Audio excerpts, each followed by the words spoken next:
message is very, very simple. We want to educate the kids, not indoctrinate them. She doesn't want these projects in her backyard, in Warringah. She wants them in yours. What's wrong with Australia today? For me, it's leadership. There's just a lack of leadership. We should be energy independent here in Australia. We've got everything. And it's good to see the community come out and really engage in this issue of parental rights. You only have one vote, but it's very powerful.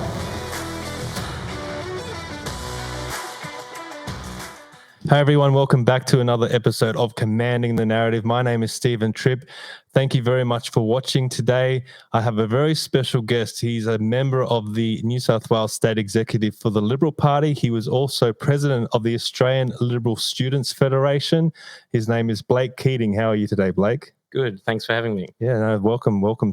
Thanks for coming all the way down to Newcastle to Sydney to do this. Well, I always come down here for various nefarious activities, The most important question that probably people are thinking right now is Blake Keating. Any relation to Paul Keating? And I can confirm I do not have an Uncle Paul. Okay, good. I did, and if I did, I think he'd be quite upset with my current choice of political party. Yeah, maybe so.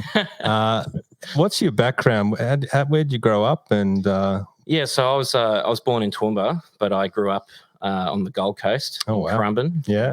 My dad grew up in Currumbin. Oh, well, there you go. Yeah, there you go. yeah. See, we might have crossed paths at some stage, but no, look, I grew up there, and it was great. The Gold Coast, especially 10 years ago, was not as highly developed as it is now, and no, it was fantastic. It's a great part of the world. But now you're in Newcastle? Yeah, I am. How'd you end up in Newcastle? Well, I think like a lot of young people, I moved for work and for study and things, and that's what sort of got me into Newcastle. And once I started going to uni there, I just thought, what a great place. It was fantastic. I caught the Newcastle bug. I love it. It's always been painted as a very industrial, and certainly is in some parts, but the beaches along there are just magnificent, and there's a lot of trendy areas there now. It's really a nice place to be. Oh, it is, yeah. Well, the city's changed a lot. I wasn't really there when it was still a big industrial base. I arrived in about 2015. Yeah. And that's really when the revitalisation of the city was underway, and the heavy rail line was being torn up, and there was this huge investment in the CBD, and everything was changing. So it sort of seemed like a city under construction that I'd sort of walked into. But no, it's the world-class beaches. It's one of the hidden gems, I think. It really is. Yeah. It really is. One of the inside jokes is everyone says, don't tell anyone how good Newcastle is, because everyone will come up here and ruin it. That's what everyone in Newcastle says. We don't want any of those Sydney people coming up and wrecking the joint. Heaven forbid. So people are probably looking at you right now thinking, oh, this guy seems like a nice guy, looks like a really good bloke. Why did you join the Liberal Party? I like a lot of politically interested young people, you go to university and you're walking through the orientation day with all the club stalls there, and I sort of came across the Liberal Club that was there on the campus and signed up. I think like a lot of people when they're 20 didn't really have that great of an idea of exactly what my political beliefs were at the time. But getting involved in student clubs and talking to young people and eventually getting involved in the Liberal Party really did solidify it. I always sort of leant that way. I think the first federal election I voted in was 2013 when I was still in Queensland. So, what about when you were a kid? Did you have a keen interest in? Yeah, well, I did. Not to some sort of level where there's these great childhood stories my parents recite back to me of some great interest in politics, but no, I certainly did, especially through high school, started to pay more attention, and that was a pretty tumultuous time in federal politics, the Rudd-Gillard-Rudd government. So there was a lot of stuff to pay attention to and sort of get me interested and involved. So that's sort of what got me interested. And then, you go to campus, and I think there was like 2 Labor clubs, a Republic club, because universities are pretty well known for having that left-wing bent of the student body, and I didn't really associate with any of that as too much. Didn't really draw me in. Got involved in the Liberals, and the rest is history now. Yeah, it's interesting because we hear so much about what's happening in the universities these days. some of the lecturers will just be open Marxists. Yeah. And there's a lot of indoctrination going on in the universities. I've been really focused on this because if it is happening and if it is as bad as what people say, it's a big problem because it's almost like a left-wing indoctrination factory for our youth. Yeah. And let's face it, like even though these kids are in university, they're out of high school, they're considered adults. They're still very young and impressionable.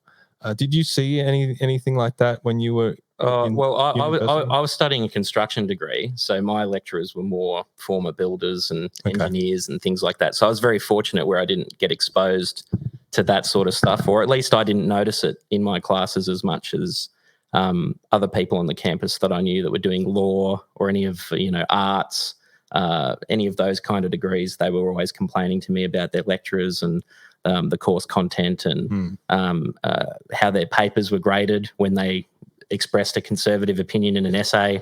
So that definitely was something that was going on at Newcastle. I think it happens at every university in Australia. And as you said, I was president of the Liberal Students Federation, Australian Liberal Students Federation, for 3 years.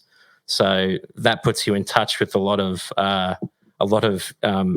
bright university students from all across Australia who were all, reporting it into the ALSF. And we did speak to, we always tried to raise these issues with whoever the education minister was at the time, because I think it changed a couple of times. I think it was Tudge and Dan Tehan and a couple of others. But we always tried to raise these issues, and there was a lot of sympathy for those concerns, but it always just sort of seemed to be a lower order priority. So we sort of try our best to bug the government about it, and I think it comes down to a lot of people who have conservative beliefs, and especially young people with conservative beliefs aren't particularly activists.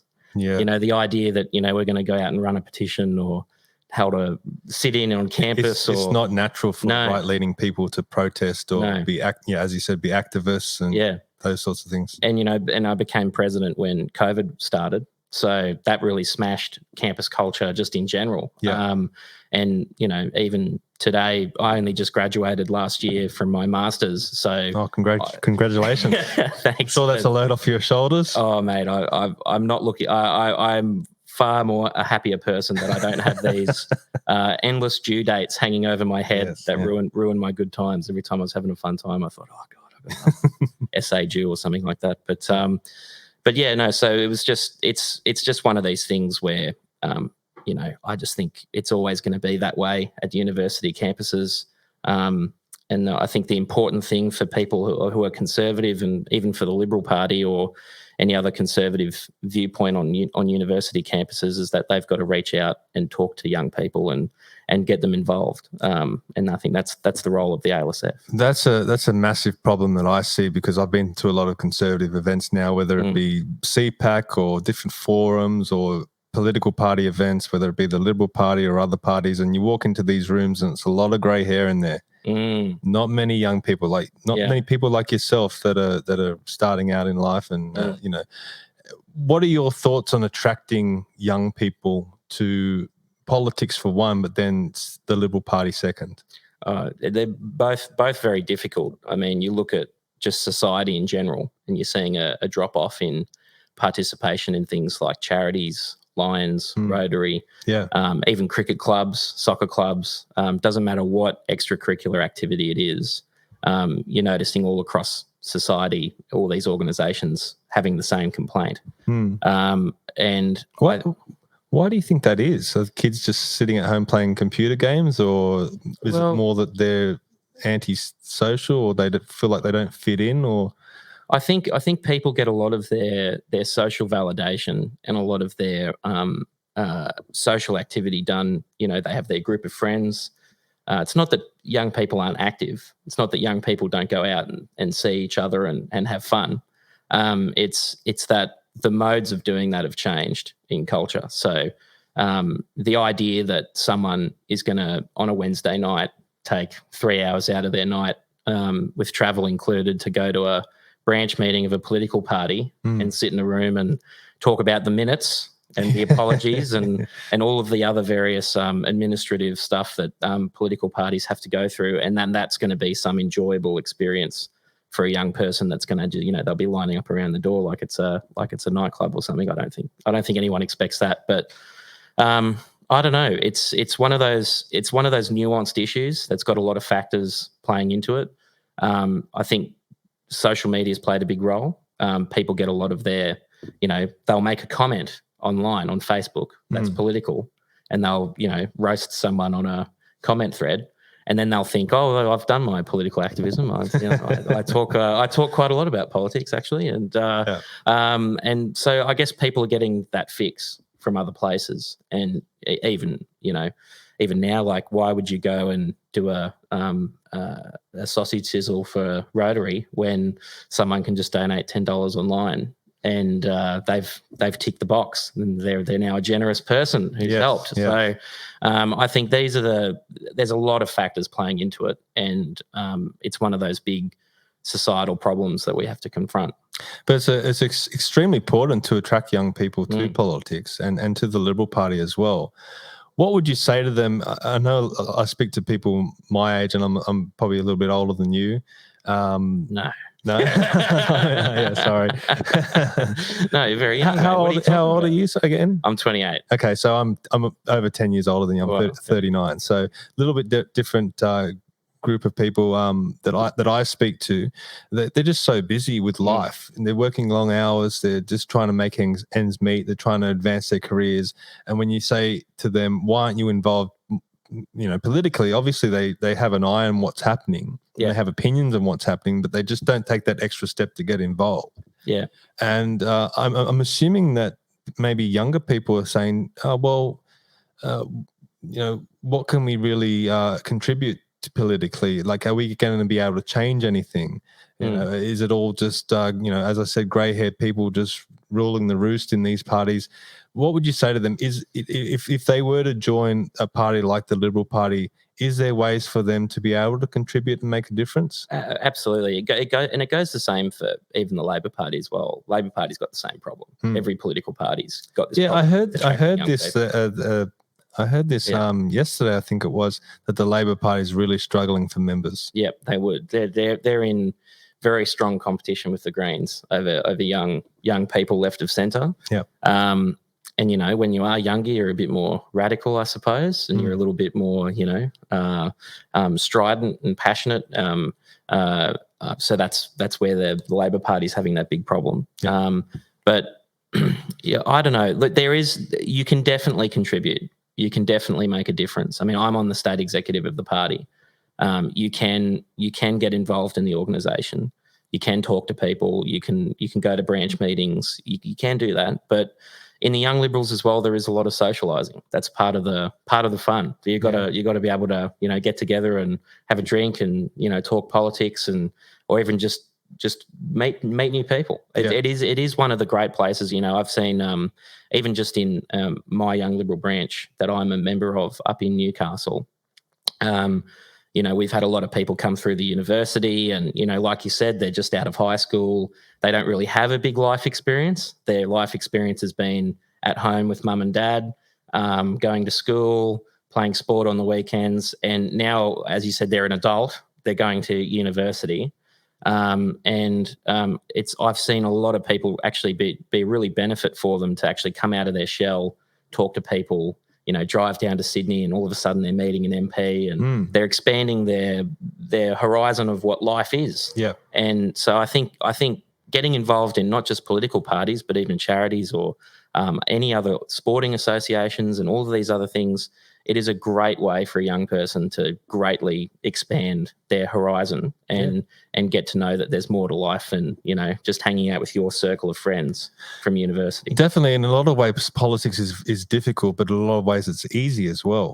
And if you do want to get involved, the pathways do open for you very quickly. So if you think that you can't contribute, you definitely can, and you definitely can make a difference, and you can get in front of MPs and talk your issues to them. Yeah. You can talk to an MP. Like, there's plenty of party functions where all of the MPs are required to go to. So you have to be there. They have to be there, and then they have to talk to you. Yeah. So if you are someone who's got the burning issue, or something that you want to fix, or something that you're campaigning for, then joining your political party of choice is absolutely the thing you can do to make a difference. So let's talk about the state executive that you're on, the New South Wales state executive. What is its role for people that don't know? Yeah. How significant is it? How important is it? What are you guys focused on? So basically, the state executive of the Liberal Party in New South Wales is basically the board of the party. So it makes all of the decisions around pre-selection timetables, disciplinary matters when members do things wrong, or someone brings the party into disrepute. We set the strategic direction of the division. However you want to interpret, that's up to you. But no, but it's effectively an administrative role. We're not really a policy body, but the great pact between the organisation and the parliamentary wing has always been parliamentary wing can say and do as it pleases, but they have to be answerable and responsible to the organisation. So the parliamentary wings, they're the MPs in the parliament. Yep, they're the MPs. They have policy freedom. So the Labor Party, their organisation tells their MPs what they're allowed to say. Yeah, of course. And they have a very strict caucus where if you cross the floor, you're expelled from the Labor Party. Yep. So there is, and then the Liberal Party, we're much more open about having that disagreement. But the test has always been parliamentary wing. If you're a parliamentarian, you can do and say as you please while you're an MP, but you've got to come back to the members and seek pre-selection. We spoke about you being 28 and you're already on the state executive, which is, I guess it's a testament that the party is willing to include young people in its decision making processes. Are you the youngest on there, or the other young people on there as well? No, the young Liberal president gets a seat by default. Okay. So that's something that all the young Liberals elect on their own. They elect the young Liberal president, and he sits on the executive. So I think he's younger than me. But okay. Not that it's a competition at all, but no, you can make. There's a couple of younger people on the executive, and I think it's an issue for political parties in general about. That's been the big media commentary about how political parties, or even specifically the media commentary about the Liberal Party being supposedly out of touch with young people. You do have to include younger people in the party's structure. Yeah. Otherwise, you're not going to get those voices activated across the whole organisation. So it's a misconception that the Liberal Party only represent the boomers and the grey-haired elites and all those sorts of things that you hear bantered around. Yeah, well, I mean, look, political commentary is always a beat up because everyone's got an agenda. Yeah. But I would say that the Liberal Party is at a policy crossroads. I think you can see that with the federal team. So obviously the referendum took up a lot of the federal team's time last year, with Peter Dutton and the rest of that whole campaign basically took all year. This year's an election year. Well, we're leading up to an election year. Well, wasn't it spilled by one of the Prime Minister's staff that this year's an election? That's right. That's right. It could be an election this year. Yeah. So this is now the time where the parliamentary party's got to come together and say what their policy agenda is for the country, because we are coming up to an election. We're nearing the end of this parliament at a federal level. We just had a state election in New South Wales last year, which unfortunately didn't go the way that we wanted it to go. But can't win them all, mate. Can't win them all. That's right. And again, they'll find the time to say what they believe in, and that state parliamentary wing will do that. Because I also think, for people who are interested in politics, you end up talking about it all the time. But you've always got to remember that the average Joe Bloggs on the street thinks about politics very rarely. Very, very rarely. They only think about politics when, something happens to them, like a council moves their bins down the street or doesn't do something. Then they might look up who their councillor is and write an angry email to someone. So you've got to be careful as a political party that you're not always in people's faces. And I think that's where a lot of minor parties go wrong. They're always in your face. It's urgently right now that you have to help them and give them money and do things for them. It's right now. You've got to do it now. Yeah. And I think that puts people off. Australians aren't like that. We most voters will wait till election time, and they will. That's when they'll start paying attention. So in all of our campaigns, we always talk about, the last 6 to 12 weeks before the election is really when more and more people are starting to pay attention of, oh yeah, there's an election soon. Who am I going to vote for? Yeah. So that's why you'll hear nothing. It almost seems like to most people you hear nothing from political parties, and then all of a sudden you get bombarded with leaflets through the mailbox. Yeah. And it's because most people aren't paying attention until then. Well, you want to target your resources adequately. It's not like there's not stuff happening in the background. There's, I mean, me being involved in the political process, I know how busy things are. There's always discussions on policy and discussions on all aspects of political life and thinking, but it doesn't stop. It never stops. No. And the people that are involved in politics, they're such political animals that they eat, sleep, breathe all this stuff. Yeah. So a lot of people say, they just pop up at election time and then that's all they care about. They just care about that. No, it doesn't quite work like that. No. They're just trying to. I mean, especially the Liberal Party.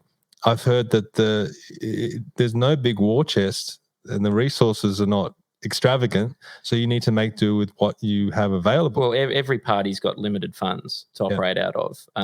There sort of seems to be this perception that, some big mega billionaires just out here cutting checks to either political party, the Labor Party or the Liberal Party, and it's just not true. Yeah. Like most of the party's fundraising comes from branch members, comes from, like local branches having fundraisers, supporting their local candidate and the local MP raising money for their campaign. Like this idea that there's some big corporate overseer that comes in and just starts handing out cash is, I certainly have never experienced that in politics. It would have been handy in a few campaigns if that was the case. If there is someone out there, Blake's on Twitter. That's right. It is a game of how do you spend your resources. Let's focus a little bit on what you want to achieve in the party, because you are young, you've still got a lot of time left, hopefully. A lot of people talk, especially in the last few years with everything that's happened, either here in Australia or overseas, impacts on us. Like, we had bushfires and we had the pandemic, and we've had interest rates go up and all sorts of different things. And there's a lot of people out there saying that there's no accountability of decisions that have been made, and where's the accountability in government? And I've heard people say, they've talked about Peter Dutton and him being a former police officer, and that he really should be a cop on the beat in tackling some of these questions and trying to go back to, what is government really there for? Is it really there for the people, or is it there for the people's own interests, parties' own interests? And you have Albanese breaking promises all the time. We really need a leader to come across and really prosecute those cases. Now, Peter Dutton can't do it on his own. We need more cops on the beat. That's right. That are looking for justice and are looking for accountability. How do you feel about that? Oh, look, I couldn't agree with you more. There's a really big frustration with a lot of Australians, I think, about, just generally leadership in public life.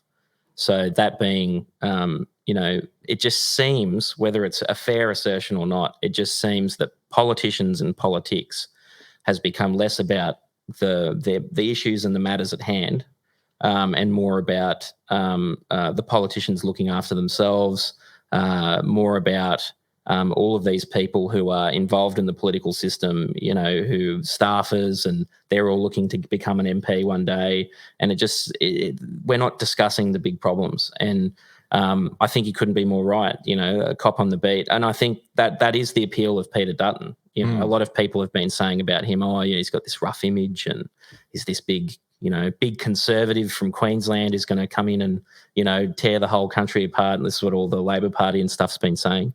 But realistically, I think what Australians are looking for at the moment is strong leadership, someone who's willing to say something, stand for something, and face the judgment of the people.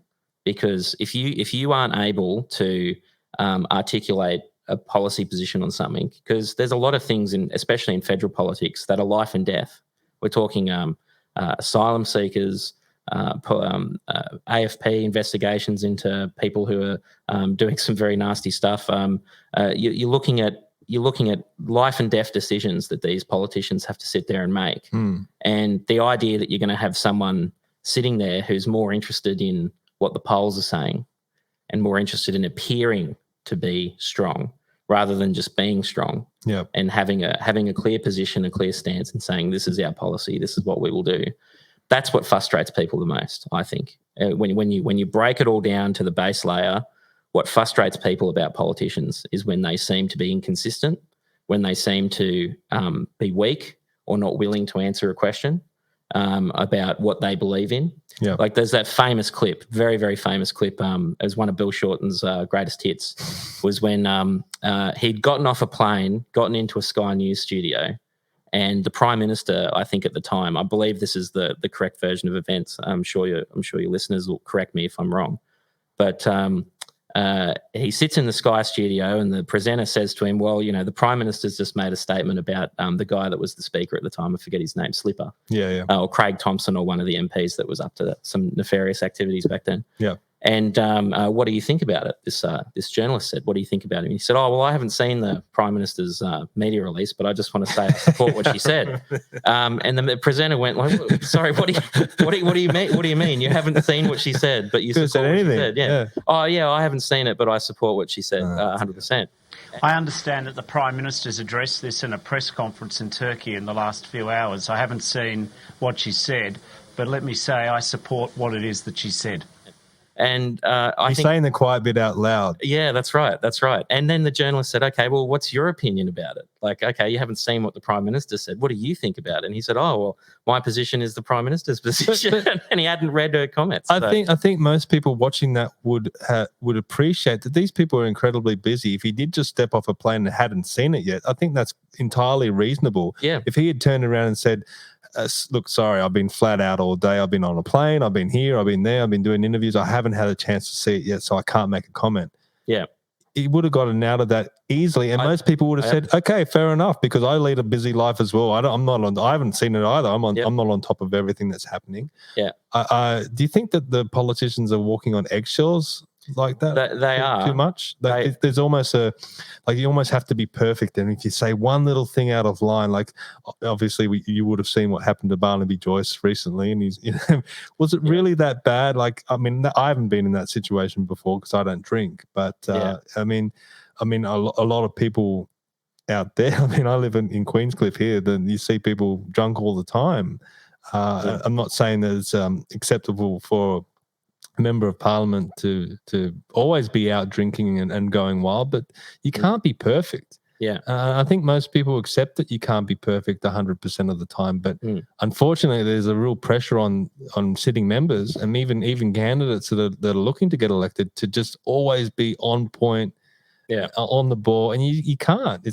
You're a human, you're infallible, so it's not possible to be that golden figure on the top of the hill. Oh, absolutely. And when I saw people really having a go at Barnaby over that, I thought to myself, well, those who live in glass houses should not be throwing stones. That's right. Because there's a lot of people, particularly in the political left, who know how to have a good time. Yeah. And I'm sure, I'm sure they would say back, well, I'm not a member of Parliament. Well, they used to glorify Bob Hawke. Yeah, that's right. For drinking all the time and being able to scull a beer and all this sort of stuff.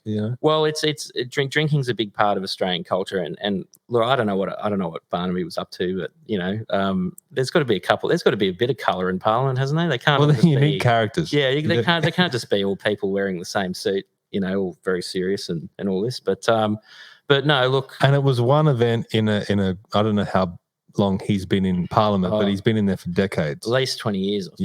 20 years or something like that. So, and I think your point about, I think what's happened is that we've gone from a 24/7 news world before smartphones and social media was in our pocket.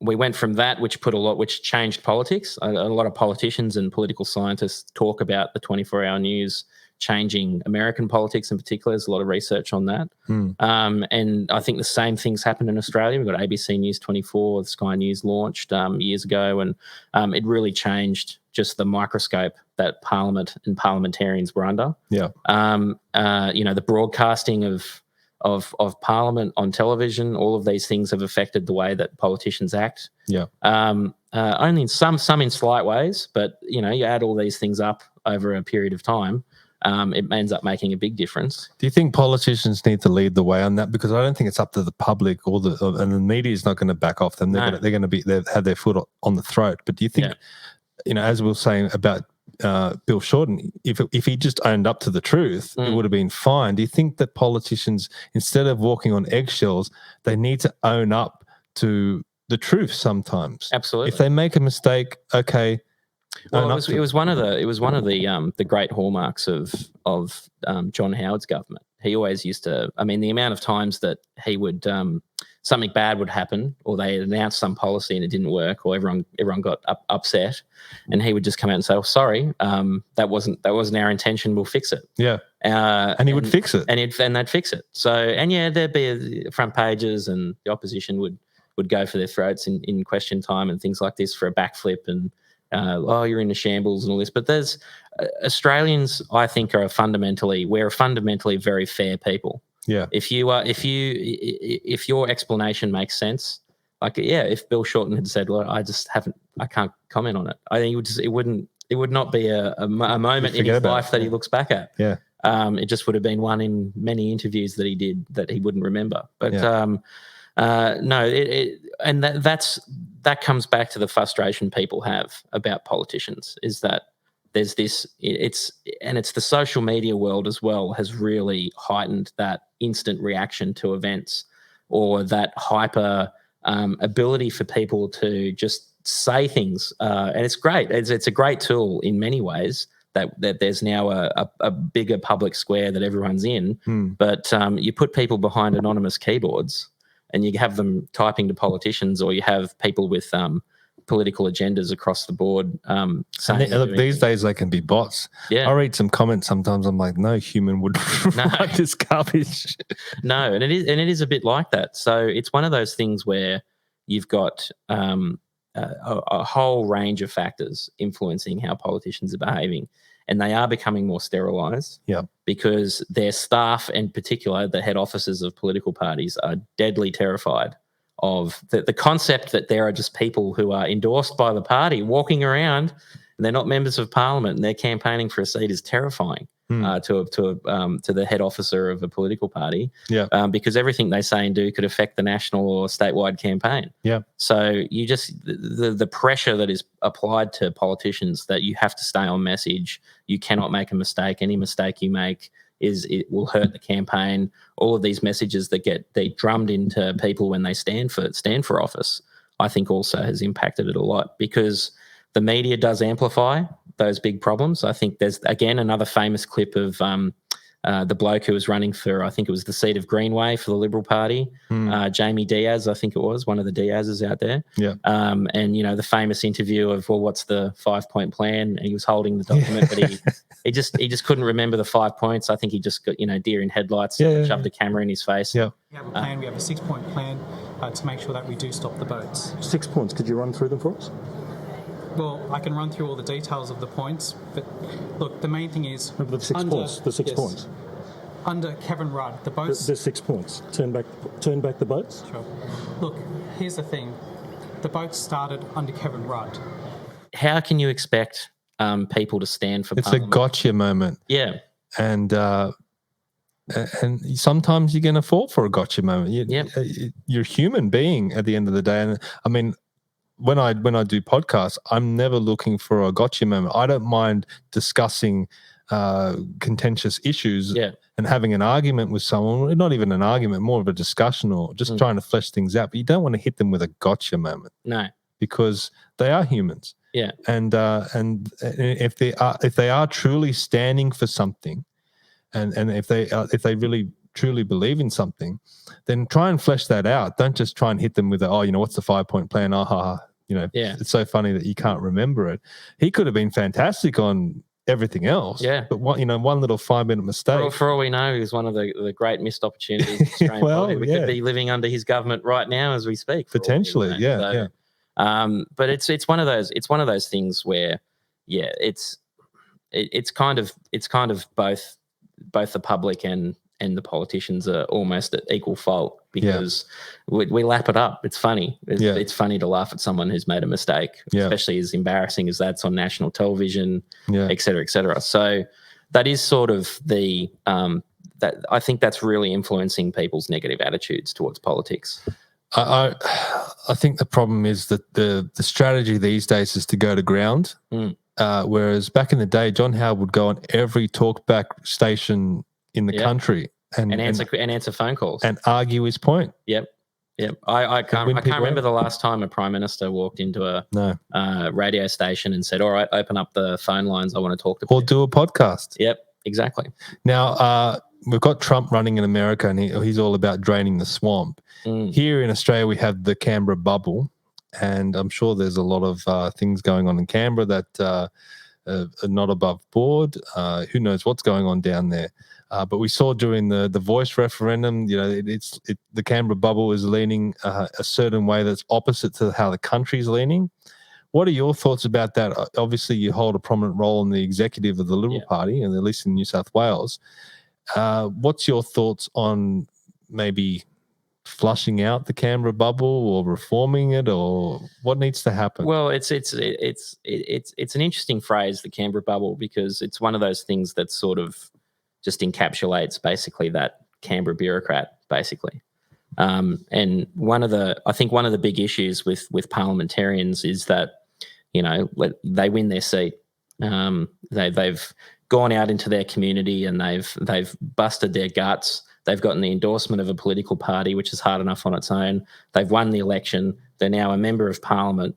And then they've got to spend 5-10 years on the backbench waiting for promotion. And, if you're someone who wants a career in parliament and you're gunning for ministerial office, there's a lot of people in line ahead of you who are probably as equally talented as you, or people who are more senior than you. Like every structure's got a pecking order.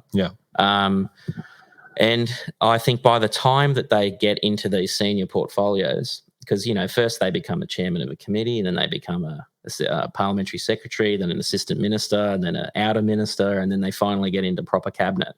And they've been exposed to the bureaucracy in Canberra and sort of had the what is right and what is wrong drummed into them so much that by the time that they sit there, they sort of forgot how they got in the joint in the first place. They lose their grassroots connection to the community. They've been in parliament for 10, 15 years. I mean, like Anthony Albanese is a perfect example. I mean, this is a guy that got elected, I think, in the 90s. I think early 90s. I grew up in his electorate, and I can't remember anyone else being in No. So he's been in parliament a very, very long time to become prime minister.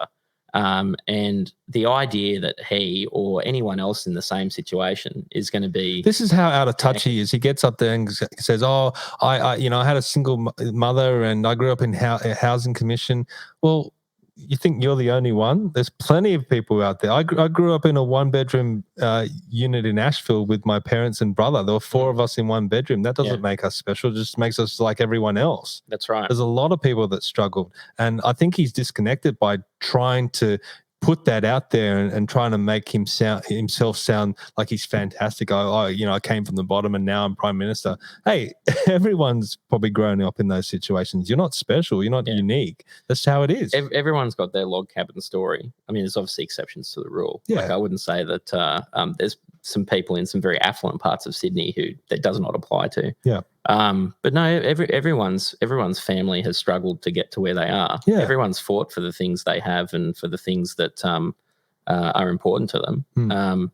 So no, he's not. I think he has this feeling that he's got to keep bringing this up because I think he can sense that people are sort of seeing him as a bit out of touch. And he's got to keep reminding them, oh, no, I've got this humble backstory. And it's like, mate, you've been in parliament for 30 years. I think you've been living all right for quite a while. I mean, I guess you could argue now he's back in public housing now that he's living in the lodge. Very good bit of public housing. That's right.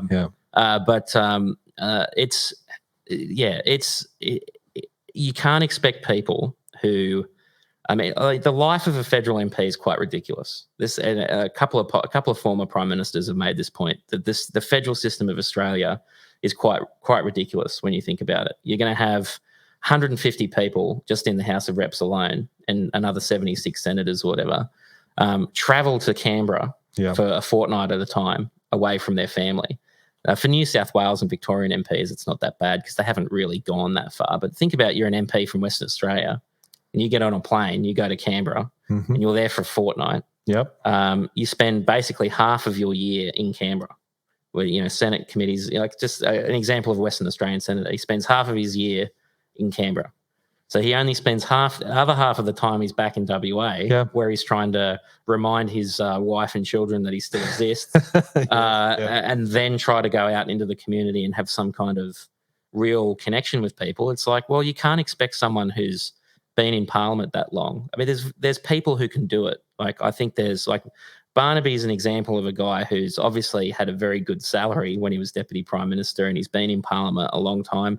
But I don't think anyone would say he's out of touch with his electorate, or that he's not, that the, you know, if he walked into a pub anywhere in New South Wales, really, there'd be people who'd want to go and have a beer with him, talk to him. I've met him a couple of times, and he's just a normal dude. But there are normal people who can survive the Canberra bubble, but there's so many of them who just get sucked in and they become the bubble. They don't realise it. It's easy to identify the problems, and you have identified them. But how, for you as a member of the state executive, you do have some sway over these politicians. What can you say to them to say, hey, you need to be able to be first be conscious that this can happen, that you can get by just osmosis, you know, fall into the bubble, and you know, as you said, you're down there 6 months of the year, and you're in parliamentary committees, and they do take a long time. Sometimes they're sitting till 4 a.m. in the morning. Like, you're in Parliament a very long time.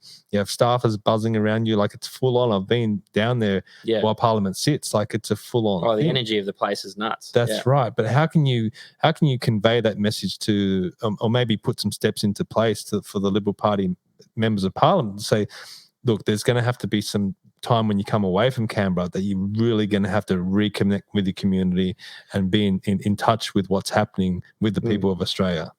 Well, realistically, for a good example of this is that about 50 years ago, there was, I can't remember the exact numbers, I'm sure I'm going to mess these up, but it was somewhere around 4 million people in New South Wales were on the voting rolls 50 years ago, or 1950, I should say.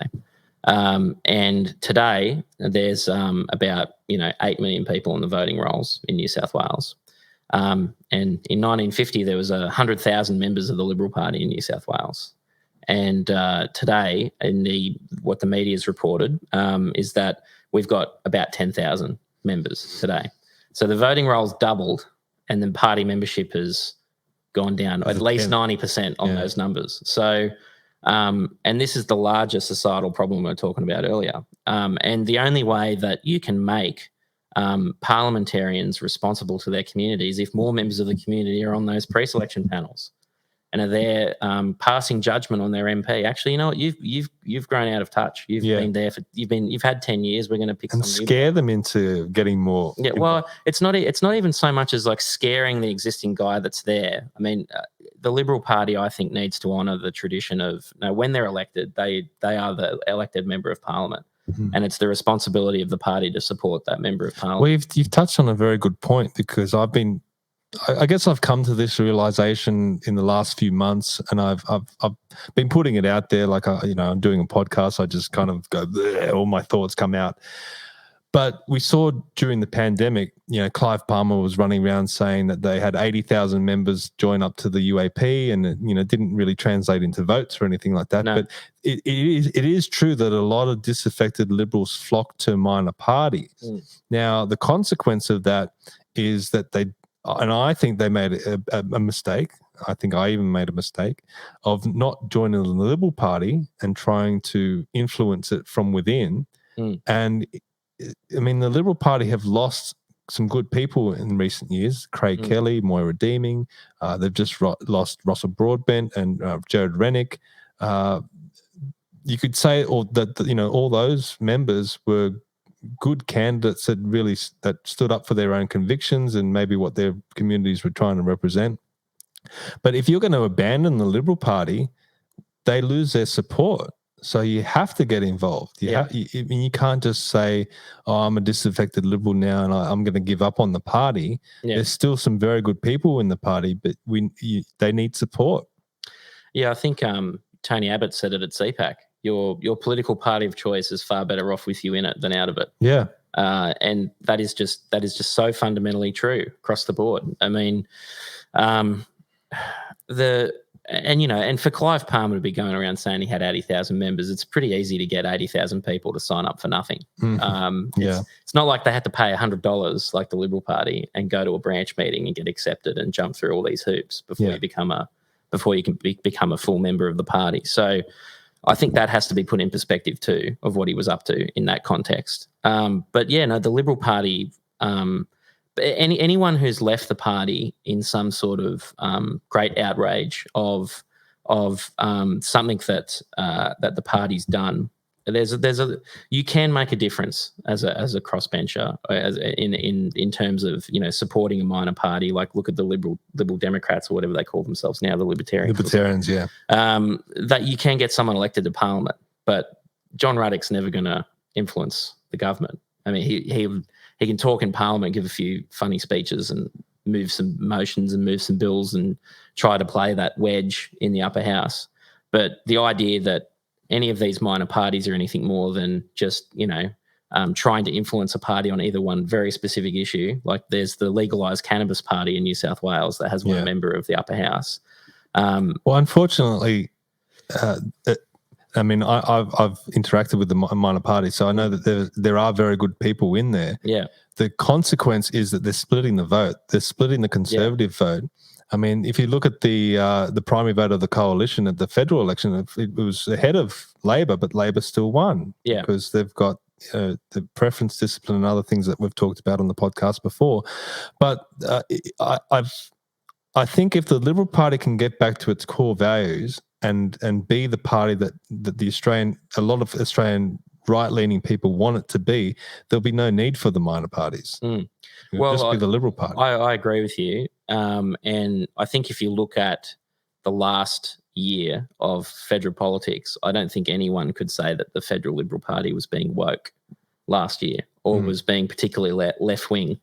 Otherwise, they would have rolled over to The Voice. Indeed, and it would have gotten up. And I think it's a perfect example of what political leadership looks like, because when Dutton announced that the Federal Parliamentary Party was opposed to The Voice and would campaign against it, I believe the public polling at the time was saying somewhere between 60 and 70% of Australians were supportive of The Voice. Yeah.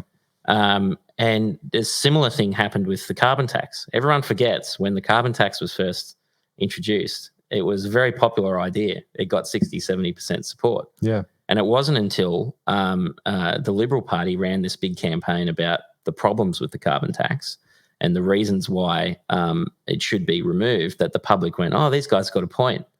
This is actually bad public policy, because they'd only heard the Labor Party's point of view. And the same thing happened with The Voice. They'd only been hearing one point of view, that this is just a humble request, nothing to see here. Wouldn't this be very nice and a uniting moment for Australia? But there was a lot more to it, as we found out in the campaign. Yeah. There was a lot more detail to it. There was a lot more questions that needed answering. And, if the Federal Parliamentary Liberal Party hadn't opposed The Voice, I think it would have gotten up. Yeah, that's scary. So that is a scary thing. Yeah. So it is, and this is why it is so fundamentally important for people to understand that if you are a conservative and you are someone who in Australia, you're a conservative and you want government to be more to your leaning and more sensible and all of the things that conservatives say about themselves, if you want that in your government, you have to join the Liberal Party. I really do believe you have to. And as much as people might say, well, what about this MP I don't like? What about that MP I don't like? He said something I don't like. And it's like, well, get involved. Get into the branches and talk to people and state your case as to why they're wrong. Yeah. That's the point of a parliamentary democracy, is that we have these members of parliament. They're accountable to the community. They're accountable to their political parties. So you've got to get involved and get in there. And I mean, if you're a conservative who's left the party and you're looking at it, and there's only 10,000 members. If you join, you can make a difference. Yeah. Every single member can make a huge difference in the party. Like when I signed up at my university club, I would have never have thought that I was going to end up on the state executive of the party. But these opportunities present themselves. Yes, and you have to take them. Doors will open. Doors will open, and if you all you got to do is push on them. Yeah. And the doors will open. I know we're running really low on time, but you raised that, getting into the political fight. And that's something that John Howard used to do. Now, obviously we think he's very successful and he was in there for 4 terms and, he's a great prime minister, but for a lot of that time he was under the pump. He was advocating policies that were very unpopular. Yep. And once it got to election time, he'd put in the effort, and so did Peter Costello, and so did the people behind him to really fight for those issues. So I just want to finish off with some data. If we've got an eye to the next federal election, this is love a good spreadsheet. Yeah, this is some data that came out from Ipsos. Now they do some data every month, and they track the issues. And they'll speak to roughly about 1,000 people across Australia. They'll ask them the 3 main issues that they're concerned about. And in the latest report back in January 2024, cost of living came out at number 1 at 65%. Then came housing, then came healthcare. The economy was 4th, and then crime. Now you can see right here that in the orange, you can see cost of living has really skyrocketed in the recent years. So it's really becoming a concern for Australians out there. Now I guess that the most glaring thing is, though, when people were asked who is the party most capable of dealing with those issues, the ALP came out on top. For the first 3, for cost of living, housing, and healthcare, the ALP came out on top. Now, I do think some of that data there does reflect people's normal voting habits, because that does closely represent the primary vote in the last federal election. Yeah. Like for crime, for example, 7% of people said the Greens are best to tackle crime, which is just laughable, right? But it is a clear indication that the Liberal Party really do need to prosecute the case on cost of living heading to the next federal election. And I think you've seen that recently with the broken promise, the stage 3 tax cuts, and everyone goes, oh well, what if the change was good? And it's like, well, the point is he broke the promise, and it's a government that's going off now and trying to say they're just. It's like as if the treasurer is sitting there in Canberra and he's like, well, what magic rabbit can I pull out of the hat today to try to fix everything? And that's a real problem when a government starts doing that. If it starts looking for magic rabbits, then we're just going to we'll rejig the tax cuts so that everyone gets a little bit of money, or even though the first 2 stages had already done that. Yeah. It's that short-term thinking that's really hurtful. And the Liberal Party needs to make a very strong case on cost of living. I think you've seen that in the energy prices. Because remember the Prime Minister said there's going to be $275 off your electricity bill. Yeah. I'd like to show Albo my last electricity bill and say that wasn't what happened, mate. I think people should mail their electricity bills to their local member and say, hey, what the hell's this? Not a bad idea, actually. All of it. Oh, your mortgage is going to be cheaper. We're going to keep a lid on interest rates. And there's been lots of rises. Well, then stop government spending. Indeed. Well, this is the larger national conversation that we don't have about the economy anymore, and the budget is that government spending is incredibly inflationary. Yeah. And there are some programs that the federal government's running at the moment, which everyone, like even the National Disability Insurance Scheme, which has a very noble objective of helping people out.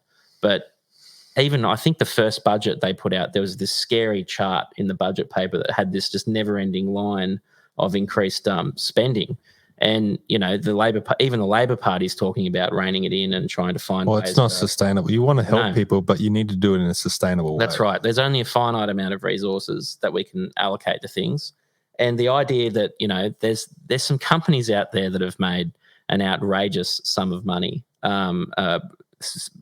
providing these NDIS services. Hey, my accountant used to, a couple of years ago said you need to get into this NDIS scheme. You just buy a house, you set it up right, and the government will just pay you rent for 10 years. That's right. So, I mean, people are aware that you can make some money out of this. Oh, yeah. Well, I mean, you have to live in the real world to know that when the government puts together schemes like this, that people will abuse them.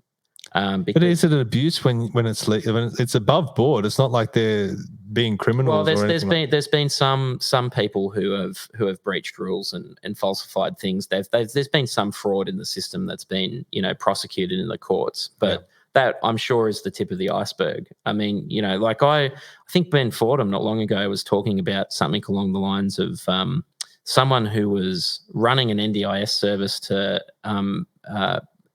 help autistic kids play video games. Yeah. And it's what's the efficacy of these things? Like, do we really need to pay someone to do that? Is that something that a family with an autistic child can't provide for themselves? Like, here's a video game to do this. Like, so I think it's got to be rational and reasonable, and it's got to be order of priorities. There are some people. And it's a perfect example of why politicians don't want to talk about it, because when you say, this big scheme needs to be reined in, it sounds really awful that you're taking money away from disabled people, but obviously the story is much more complicated than that. That's why you need to get out there and prosecute the case. Exactly. You can't just go up there and say, well, we're going to cut funding to the NDIS. Yeah. You'll get destroyed. But if you're out there every day, spend 6 months explaining it, yes, and then announce the policy, yes, everyone will go, that makes sense. Yes. I mean that's the type of leadership we need. Yep. And that's what we're lacking at the moment. And I think this is the big challenge for the Liberal Party, and a big challenge for the Labor Party too. I mean, I want both of the parties to be really good, because that means we get a better government. So, like, at the moment, the Liberal Party's in opposition. It is in every Australian's interest that the party of opposition is a very effective political party that's holding the government to account, asking questions, keeping them onto their promises. And it's just the same for, if we were in government, we need a good opposition to keep them in charge, and we want our government to be a good government. Every Australian wants a government to be trying its best, implementing its promises, keeping the faith to what they promised people that they would do. Yeah. And this is the great challenge for the next 12 months for everyone. Well, back in the Hawke and Keating years, the opposition was constructive. The Liberal Party and the National Party did work with the Labor Party to get things done, and we've seen the benefit of those policies ever since. So the opposition can be constructive, and hopefully people will see that and vote them in the next election. But and you're in there, and hopefully you have a prominent position on the state executive. Hopefully you can crack the whip. And I think you grossly overestimate the power. So. But you're in there, and as you said, someone your age, 28, you've doors have opened for you just because you've taken the step to get involved, and hopefully we can encourage people out there to do the same and to get involved in the Liberal Party, because I had Matthew Kamanzuli on recently, and he just made it very clear. You can support minor parties all you like, but at the end of the day, the Liberal Party is the only party on the right side of politics that can govern. Yeah. So that's where the big dog is, and if you really want to make a change, then you need to go where the big dog is. That's right. Anyone who wants to join, just go to the Liberal Party's website and you can join. Yes. Now, if people want to follow you, Blake, is heading to your Twitter page the best way to keep up to date with everything that you're doing out there? Yeah, that would be the best way to keep in touch with me. That's where I put most of my stuff. So you can follow me on Twitter and X. X now. I still call it Twitter. It's still got Twitter up on the twitter.com up in the name. Mate, you're going to make Elon upset if you keep calling it. Oh well, I might get some attention from him. Yeah, maybe. No, but look, I'm only halfway through the questions I wanted to ask you, but I know you're a busy man and we're out of time, so hopefully I can get you back at some point, maybe closer to the election. We can discuss the stances that the Liberal Party choose to take to the election. But good on you for everything that you're doing, and thank you very much for coming on today. Thanks for having me. And for everyone watching, please share this far and wide. Even share it to people that have given up on the Liberal Party. There are still good Liberal Party people in there that are striving to make a difference and work hard for the people of Australia. So, I say it every single time on these podcasts. Please share it far and wide. Follow us on all our social media. Like, comment, especially comment. I like the comments, and subscribe. And we'll see you next time. Thank you very much.